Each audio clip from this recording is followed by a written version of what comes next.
Good morning, live from New Delhi. You're watching DD India Live, India's voice to the world. I'm Shubhendu Ghosh, coming up in the next 30 minutes.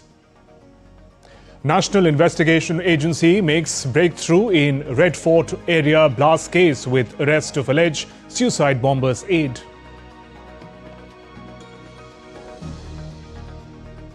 External Affairs Minister S. Jaishankar to meet Russian counterpart Sergei Lavrov in Moscow, leads Indian delegation at SCO meeting.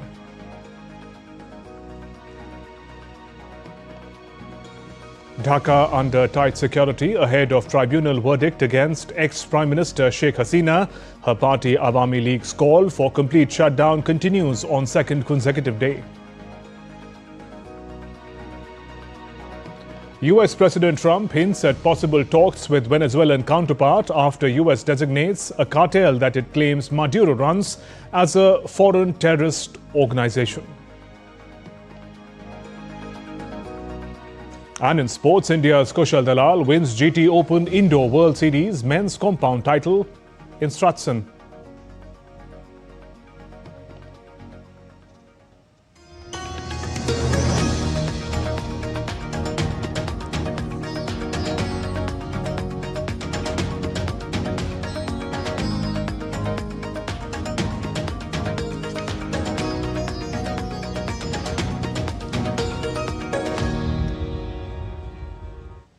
National Investigation Agency has arrested a Kashmiri resident named Amir Rashid Ali from Delhi in Red Fort area car blast case.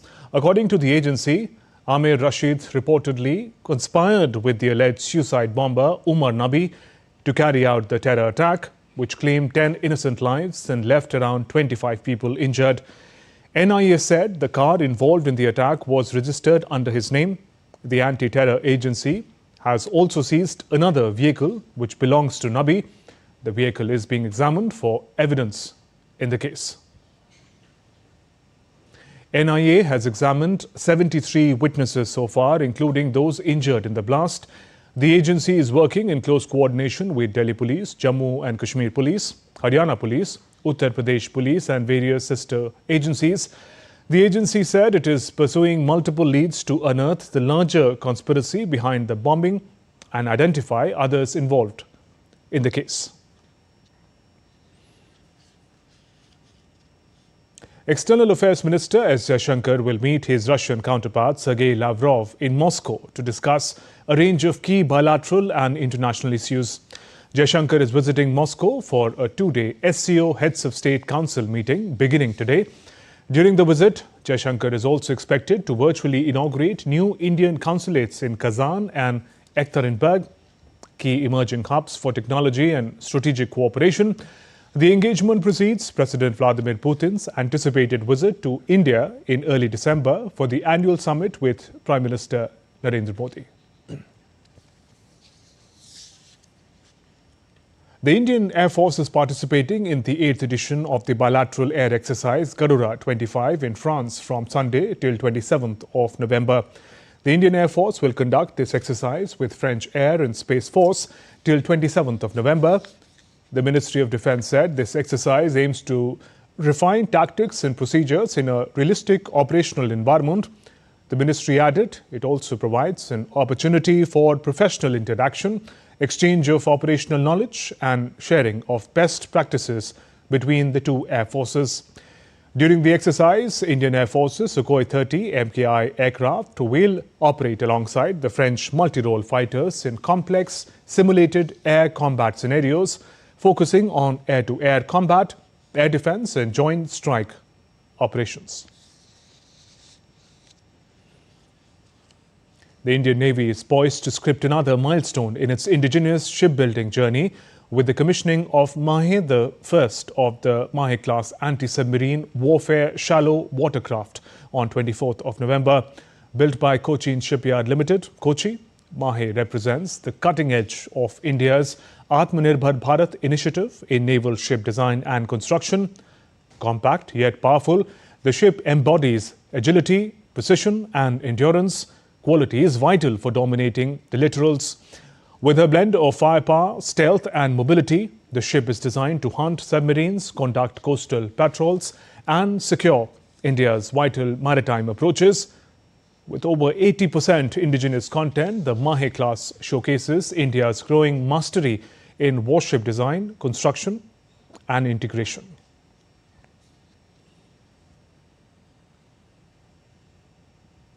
Ministry of Commerce and Industry Piyush Goyal urged the plastics industry to take decisive leap towards ensuring 100% reuse and recycling of plastics in line with India's national sustainability goals and growing global demand for circular and environmentally responsible products. He was addressing the Export Excellence Award ceremony and Platinum Jubilee celebrations in Mumbai. On Sunday, Piyush Goyal emphasized India has the capacity and capability to emerge as the world leader in sustainable plastics manufacturing. He also called upon the industry to invest in advanced technologies, innovative materials and responsible production practices that reflect India's commitment to a greener and more sustainable future. The minister presented 148 Export Excellence Awards to distinguish exporters for their achievements during 23-24 and 24-25 financial years. And today is a big day for Assam and India as Chief Minister Himanta Biswa Sarma is set to sign MOU with British Museum to bring back home sacred Vrindavani Vastra under a loaning arrangement. The priceless silk textile woven in the 16th century is expected to return to its homeland in 2027. Sarma said the next couple of years a museum will be built to preserve it with utmost care. The state-of-the-art facility will also display other valuable artifacts borrowed from museums worldwide. Sarma said development and heritage continue to be a pillar of our governance agenda. India will present a wide range of its defence and aerospace capabilities at Dubai Airshow 2025 beginning today. The Indian Air Force contingent comprising Surya Kiran Aerobatics team and Tejas fighters will take part in the 5-day show. India Pavilion is also set up at the show featuring stalls from HAL, DRDO and others. Apart from the pavilion, 19 Indian industries including Bharat Forge, BrahMos, Tech Mahindra and HBL Engineering will showcase their capabilities independently. In addition, 15 Indian startups will exhibit their products and solutions. The global event, with participation from over 100 air forces, aims to enhance interoperability, operational edge and foster military as well as business cooperation.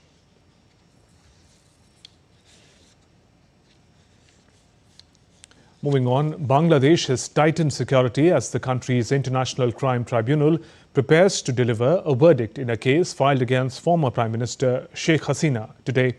The case relates to alleged crimes against humanity during protests in July-August last year. Hasina has denied all allegations against her.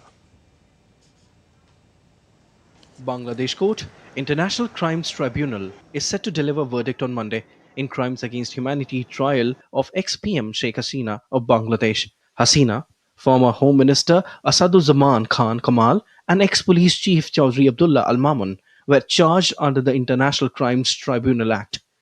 Let's have a look at timeline of the events in Sheikh Hasina's case. On July-August 2024, a mass student-led protest erupted in Bangladesh. Protests forced fall of Hasina's government by early August. On August 5, 2024, Hasina fled Bangladesh and went into exile. On June 1, 2025, the ICT in Dhaka officially began the in absentia trial of Sheikh Hasina along with former Home Minister Asaduzzaman Khan Kamal and former Police Chief Chaudhry Abdullah Al Mamun. They were charged with crimes against humanity under the ICT Act for ordering the deadly crackdown. They were charged with crimes against humanity under ICT Act for ordering crackdown. On August 3-4, 2025, opening statements by prosecution and defense were made. Witness testimonies begin with survivors and victims. On July 10, 2025, Tribunal formally indicted Hasina and others. October 23, 2025, hearing concludes after more than 28 working days and 54 witnesses. On November 17, 2025, verdict scheduled to be delivered by a 3-judge tribunal. Sheikh Hasina faces crimes against humanity charges. However, her party Bangladesh Awami League has rejected reforms promised by the interim government and has also called to rise against ongoing anarchy. Party also alleged Yunus-led government of using false cases, violent attacks, arrests, and repression to achieve its political goal. With inputs from Naval from Dhaka, Bureau Report, TT India. The Election Commission of Nepal has extended the deadline for voter registration by 5 days, granting citizens until November 21st to enroll for the upcoming House of Representatives elections on March 5th. The Election Commission made arrangements to provide biometric details as photo and fingerprints using national identity cards from November 13th to manage the pressure of voter registration. The Commission is carrying voter registration and update work targeting the upcoming elections of members of House of Representatives. Earlier, the voter registration deadline was set for November 16th. The deadline given by Election Commission of Nepal for registering new political parties ended on Sunday. The old political parties already registered with the Commission had to re-register for the upcoming elections. So far, 178 political parties have been registered in the Commission.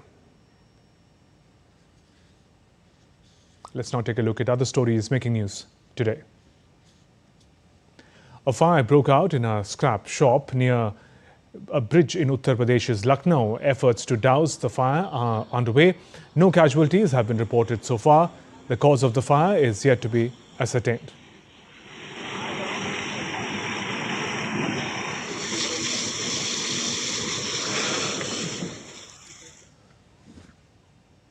"16 defence public sector undertakings marked a strong presence at the 44th India International Trade Fair, Bharat Mandapam, New Delhi, through the Department of Defence Productions Pavilion, showcasing cutting-edge innovations across defence, aerospace, mining, construction and sustainable mobility. The pavilion highlighted the strength and growing capability of India's defence manufacturing ecosystem.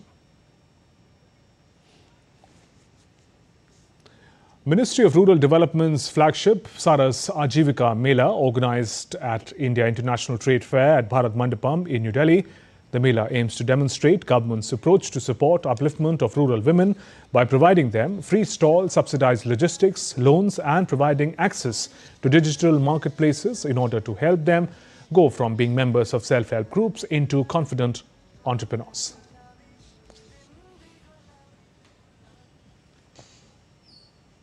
Still to come on this edition of DT India Live. Iran says US is not ready for equal and fair nuclear talks.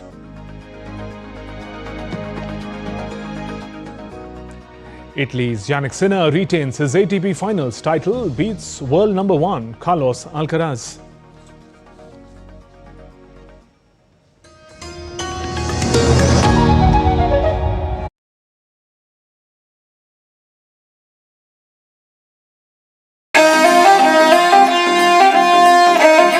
Always welcoming. The vibe of Punjab is larger than life.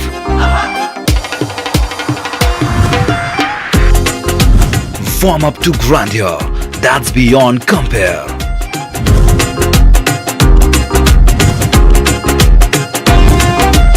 And history that's dotted with tales of bravery. Smiling soul of India, where music, art, cuisine and culture comes together to create an unforgettable impression. Punjab is all set to win your hearts with its unique and colorful extravaganza.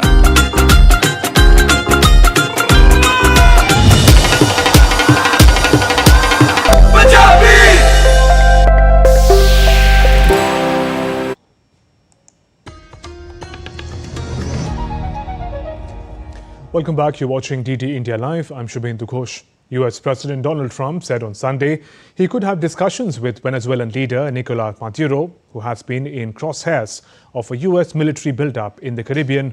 Trump says he thinks Venezuela would like to have talks with the United States. It allows us to do that, but we haven't said we're going to do that. And we may be having some discussions with Maduro, and we'll see how that turns out. They would like to talk. Venezuela would like to talk. What does it mean? You tell me. I don't know. You want to talk to them? I talk to anybody. I talk to you, right? I talk to anybody. We'll see what happens. The United States has formally designated what it says is a cartel run by Venezuelan President Nicolas Maduro as foreign terrorist organization. U.S. Secretary of State Marco Rubio announced the decision on Sunday, saying the cartel de los Sols works alongside other designated FTOs and is responsible for widespread violence and drug trafficking across the region. U.S. officials say the designation comes amid a major American military buildup in the Caribbean, including the deployment of USS Gerald R. Ford Carrier Strike Group as part of Operation Southern Spear. Washington says the buildup is needed to counter smuggling networks.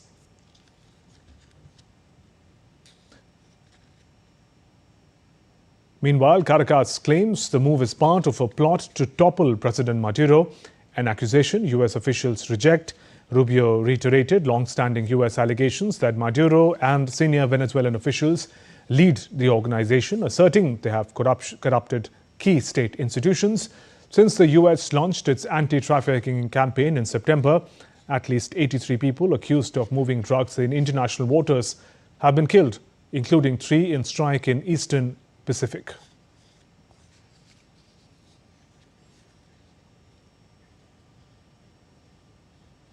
The U.S. has not provided evidence that those targeted were traffickers, and experts warn the killings may constitute extrajudicial actions.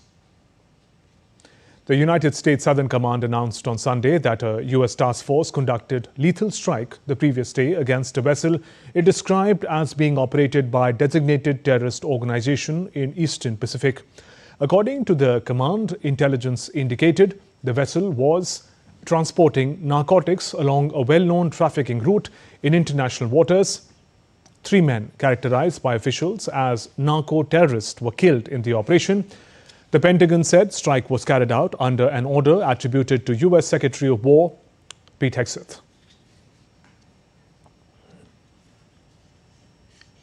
U.S. Treasury Secretary Scott Bessent said on Sunday a rare earths deal with China will hopefully be done by Thanksgiving.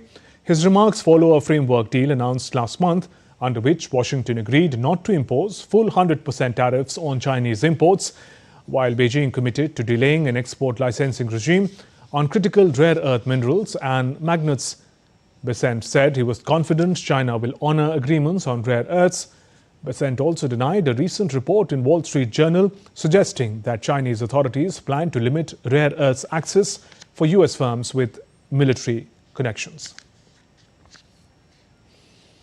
We haven't even finished the agreement, which we hope to have done by Thanksgiving. And I am confident that post our meeting in Korea between the 2 leaders, President Trump, President Xi, that China will honor their agreements. Xi Jinping has great respect for President Trump. The meeting was conducted very high level, and I am confident that they will honor their agreement. In other news, Iranian authorities on Sunday said United States and its allies continue to pursue a forceful approach towards the country's nuclear program, leaving negotiations unlikely for now. Foreign Minister Abbas Araghchi, speaking at Tehran Dialogue Forum in the capital, said Washington has shown no readiness for fair or equal talks. He accused the U.S. administration of maintaining the maximalist demands first pushed under President Trump. He added that communication channels with International Atomic Energy Agency (IAEA) remain open. He reiterated that Iran's right to peaceful use of nuclear energy is non-negotiable. The current approach of the US government does not in any way indicate a readiness for equal and fair negotiations to achieve mutual benefits. What we have witnessed from the Americans so far has in fact been an attempt to dictate their own demands, completely maximal and excessive demands. In the face of such demands, we do not see an opportunity for dialogue. Otherwise, we were ready for dialogue, and we always are, and we will continue to be. But we will never participate in negotiations that are intended to dictate. Following Israel's attack on Iran in June, which was joined by the US strikes on Iranian nuclear facilities, attempts at renewing dialogue on Tehran's nuclear program have failed. The United States, its European allies and Israel accused Tehran of using its nuclear program as a veil for efforts to develop capability to produce weapons. Iran says its nuclear program is for peaceful purposes only. The UN Security Council is due to vote on Monday on a resolution endorsing US President Trump's Gaza peace plan. Last week, the Americans officially launched negotiations within the 15-member Security Council on a text that would follow up on a ceasefire in two-year conflict between Israel and Hamas and endorse Trump's plan. A draft of the resolution welcomes the establishment of the Board of Peace, a transitional governing body for Gaza that Trump would theoretically chair, with a mandate running until the end of 2027. It would authorize member states to form a temporary international stabilizing force that would work with Israel and Egypt and newly trained Palestinian police to help secure border areas and demilitarize the Gaza Strip. The United States and several Arab and Muslim majority nations, including Egypt, Saudi Arabia and Turkey, called the UN Security Council to quickly adopt the resolution. In a tragic accident in southeastern Congo on Saturday, 32 people died when a bridge collapsed at a semi-industrial copper mine. The country's artisanal mining agency reported that the incident occurred in Kalando mine in Lualaba province. Congo's artisanal and small-scale mining support and guidance service said the collapse happened when panic erupted, allegedly after soldiers stationed at the site fired shots. In the chaos, miners fell and were crushed as they scrambled over one another. The Initiative for the Protection of Human Rights is urging an independent inquiry into the role of military, pointing to reports of confrontations between troops and miners.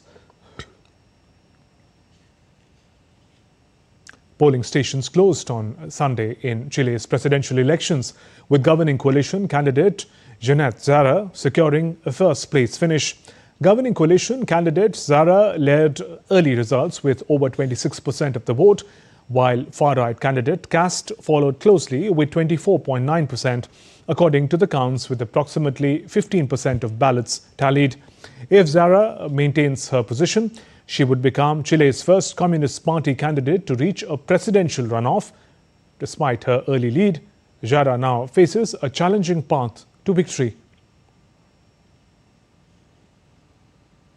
Chilean President Gabriel Boric congratulated both Jeanette Zara and Jose Antonio Cast after the two candidates advanced to the runoff. The results set up a December 14th runoff between the two political extremes. 8 candidates competed in the Sunday's first round, though none achieved the 50% plus one vote needed to win outright. The campaign was dominated by voter concerns over crime and immigration, issues that have reshaped Chile's political landscape. On to sports now. Indian archer Kushal Dalal wins the GT Open Indoor World Series title in men's compound category in Strasbourg, Luxembourg. Kushal clinched the gold medal after defeating former world number 1 Stephen Hansen of US in a rare double shoot-off. Earlier, Kushal reached the finals after beating world champion Nicolas Gerard of France in the semi-finals. India's Ganesh Maniratnam Tirumuru also secured bronze in the under-21 men's compound category. The Indoor World Series now moves on to Taipei and the 4th Taipei Archery Open at the start of December. In tennis, Italy's Yannick Sinner retained the ATP final title, battling past Spanish world number 1 Carlos Alcaraz 7-6, 7-5 in finals on Sunday. Alcaraz forced the only break point in the first set, but Sinner held firm, brought the crowd to its feet with a tie-break win and sealed the match when the Spaniard was unable to hold while serving to stay in the contest. Sinner missed out on ending the year as world number 1 to Alcaraz after the Spaniard won his 3 round-robin matches this week, but the Italian won the last act of 2025, having reached the finals of all 4 Grand Slams this year. Sinner's win in Turin earned him a record over $5 million in prize money. Christmas illuminations went live on Paris' iconic Champs-Élysées as French capital welcomed the festive season. The trees on one of the most famous avenues in the world were illuminated with a wave of lights, radiating and switching colors all the way to the Arc de Triomphe.